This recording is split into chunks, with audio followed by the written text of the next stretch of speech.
Hi friends, welcome to my channel.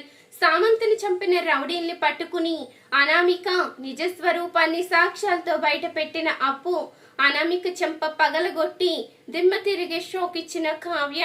అసలు ఇదంతా ఎలా జరిగింది తెలుసుకునే ముందు ఇప్పటి వరకు మా వీడియోని కనుక లైక్ చేయకపోతే ఒక్క లైక్ చేయండి. మా ఛానల్ని సబ్స్క్రైబ్ చేసుకుని పక్కనే ఉన్న గంట సింబల్పై ఆల్ అని క్లిక్ చేయండి. అప్పుడే మేం పెట్టే ప్రతి వీడియో మీరు మిస్ కాకుండా చూసేవచ్చు. ఇక అనామిక అయితే అప్పుకి కంప్లైంట్ ఇచ్చి ఇక దుగ్గిరాల వారింటికి అయితే తీసుకుని వస్తుంది. ఇక అప్పు అయితే మొత్తం తనిఖీ చెయ్యంగా ఇక బయట ఉన్న రాజ్ కార్లో అయితే సామంత్ శవం అయితే కనిపిస్తుంది. అది చూసి అనామిక అయితే నటించేస్తూ ఉంటుంది. నాకు కాబోయే భర్తని మా ఇంటికి వచ్చి చంపుతానని బెదిరించావు, నిజంగానే నీ పొట్టను పెట్టుకున్నావు, ఎందుకు నాకు ఇంత అన్యాయం చేశావు అంటూ అనామిక అయితే నిలదీస్తూ ఉంటుంది రాజుని. ఇక తప్పనిసరి పరిస్థితిలో అప్పు అయితే రాజుని అరెస్టు చేస్తుంది.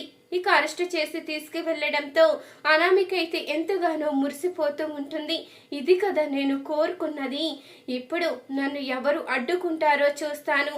అటు నన్ను వద్దనుకున్న సామంత్ని చంపేశాను, ఇటు ఈ కుటుంబం మీద పగ తీర్చుకోవాలన్న నా కోరికను తీర్చుకున్నాను. ఇక నాకు ఎలాంటి అడ్డు లేదు, ఎవ్వరు నన్ను ఆపలేరు అంటూ ఇక అనామిక అయితే ఎంతగానో ఆనందపడిపోతూ ఉంటుంది. ఇక దుగ్గిరాల కుటుంబం మొత్తం అంతా కూడా బాధపడుతూ ఉంటారు. ఏంటిది, రాజ్ ఎప్పుడు ఇలాంటి పని చెయ్యడు, అసలు ఏం జరుగుతుంది అంటూ అపర్ణ అయితే అనుకుంటూ చాలా బాధపడుతూ ఉంటుంది. ఇంతలో ఇంద్రాణి కూడా కుమిలిపోతూ ఉంటుంది. ఏంటి అసలు ఏం జరుగుతుంది, ఇప్పటి వరకు మన కుటుంబంలో ఎన్ని సమస్యలు వచ్చినా అవన్నీ దాటుకుంటూ వచ్చాము, కానీ మళ్ళీ ఇలా జరిగిందేంటి, నా కొడుకు ఏంటి అసలు ఏమవుతుంది అంటూ ఇక అపర్ణ చాలా బాధపడుతూ ఉండగా ఇంద్రాణి అయితే అపర్ణని ఓదారుస్తూ ఉంటుంది. నువ్వేమీ బాధపడకు అపర్ణ, ఖచ్చితంగా ఆ దేవుడు అనేవాడే ఉంటే మనకి న్యాయం జరుగుతుంది, మనల్ని ఖచ్చితంగా ఆ దేవుడు ఆదుకుంటాడు. రాజు ఎలాంటి తప్పు చెయ్యడు, ఆ విషయం నాకు తెలుసు. రాజు ఖచ్చితంగా బయటికి వచ్చి తీరుతాడు, ఈ తప్పు ఎవరు చేశారో వాళ్ళకి శిక్ష పడి తీరుతుంది అంటూ ఇక ఇంద్రాణి అయితే అపర్ణ తో చెప్తూ ఉంటుంది. మరొక వైపు రుద్రాణి అయితే చాలా ఆనందంగా డాన్స్ అయితే చేస్తూ ఉంటుంది. నేను కోరుకున్నది ఇది కదా, ఇప్పటి వరకు ఈ కుటుంబంలో ఆటపాటలతో ఎంతో ఆనందంగా డాన్సులు వేస్తూ ఉన్నారు, కానీ ఇప్పుడు శోక సముద్రంలో మునిగిపోయారు. నేను కోరుకున్నది కూడా ఇదే, వీళ్ళిలా శోక సముద్రంలో ఉండగానే నా పేరున మొత్తం ఆస్తి కూడా రాంచుకోవాలి, అప్పుడు ఈ కుటుంబం ఏమైపోతే నాకు సంబంధం ఏంటి, నేను నా కొడుకు హ్యాపీగా ఉండొచ్చు అంటూ ఇక రుద్రాణి అయితే తను ప్లాన్స్ చేస్తూ చాలా సంతోషంగా ఆనందంగా గడుపుతూ ఉంటుంది.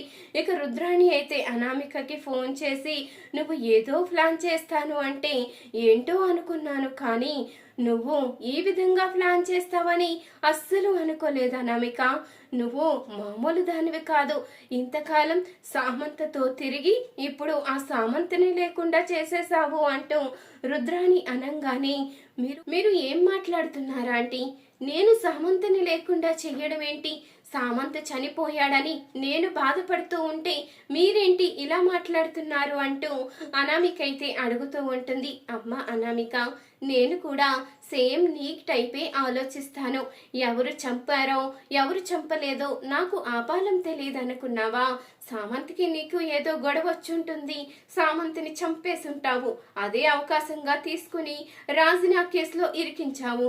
నువ్వు రాత్రి అన్నప్పుడే ఏదో పెద్ద ప్లానే చేశావు, ఏదో చెయ్యబోతున్నావని అర్థమైంది, కానీ మరీ ఇంత క్రిమినల్ బ్రెయిన్తో ఆలోచిస్తావని అస్సలు అనుకోలేదు, నేనే అనుకుంటే నాకన్నా పెద్ద క్రిమినల్గా నువ్వు అంటూ ఇక రుద్రాణి అయితే చెప్తూ ఉంటుంది. సరే, ఈ విషయం ఇలా ఫోనుల్లో మాట్లాడుకోవడం మంచిది కాదు, ఉంటాను అంటూ అనామిక అయితే ఫోన్ పెట్టేస్తుంది. మరొక వైపు కావ్య అయితే ఎంతగానో కుమిలిపోతూ ఉంటుంది రాజ్ కోసం. ఇంతలో ఇక అప్పు అయితే ఇంటికి తిరిగి వస్తుంది.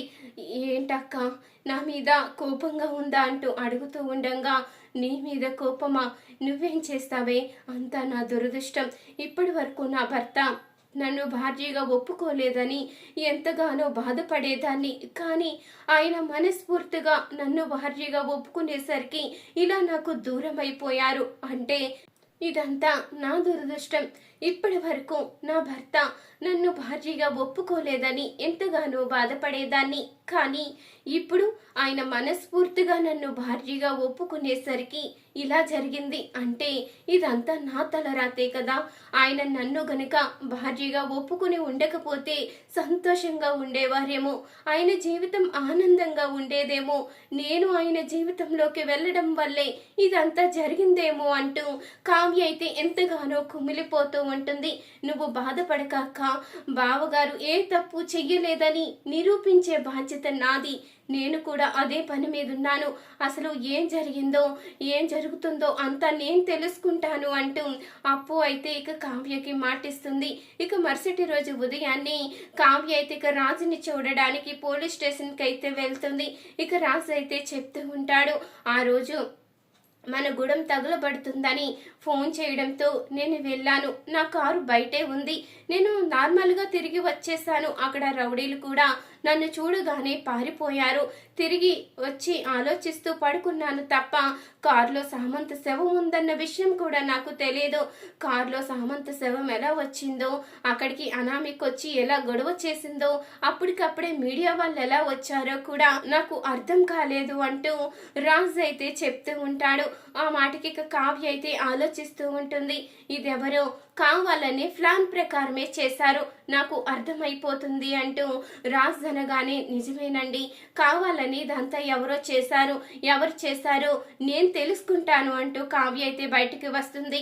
ఇంతలో అనామిక అయితే నీ భర్తను విడిపించుకోవడం నీ తరం కాదు, నాకు కాబోయే భర్తను చంపి చాలా పెద్ద తప్పు చేశాడు నీ భర్త. నీ భర్తని ఎప్పటికీ కూడా నేను క్షమించేదే లేదు, నువ్వు ఎప్పటికీ కూడా ఆనందంగా ఉండలేవు అంటూ అనామిక అనగానే చీకట్లో ఉన్న రహస్యం ఖచ్చితంగా బయటపడుతుంది. ఆ రహస్యం నిప్పు లాంటిది. కొంచెం గాలి దుమర వేయగానే ఖచ్చితంగా అది నిప్పు జ్వాలై రగులుతుంది అంటూ ఇక కావ్య అయితే చెప్పి వెళ్ళిపోతుంది. నేనుండగా అలా జరగనివ్వను కదా అంటూ అనామిక అయితే అంటూ ఉంటుంది. ఇంతలో ఇక అప్పు ఎంక్వైరీ చేయడం అయితే మొదలు పెడుతుంది. ఇక రాజు వెళ్ళిన కారు సీసీ ఫుటేజ్ ద్వారా మొత్తం అంతా ఎంక్వైరీ అయితే చేస్తూ ఉంటుంది. ఇక రాజు లోపలికి వెళ్ళడం, బయట కారులో శవాన్ని వేయడం ఇదంతా చూసిన అప్పు అయితే ఒక్కసారిగా షాక్ అవుతుంది. ఇక ఆ శవాన్ని కారులో పడేసిన రౌడీలను అయితే పట్టుకుని వాళ్ళనైతే చితక్ కొట్టేసరికి వాళ్ళైతే నిజాన్ని బయట పెట్టేస్తారు. ఇదంతా అనామిక మేడం చెయ్యమన్నారు, ఆవిడే ఆ సామంత్ గారిని చంపేశారు, ఆ కారులో వేసి ఆ నింద రాజ్ సార్ మీదకి వచ్చేలా చేశారు, మధ్యలో మేము శవాన్ని మార్చడం తప్ప మేము ఏ తప్పు చెయ్యలేదు అంటూ రౌడీలు అయితే నిజాన్ని బయట పెట్టేసేసరికి ఇక రాజునైతే బయటికి వదిలేస్తుంది అప్పు.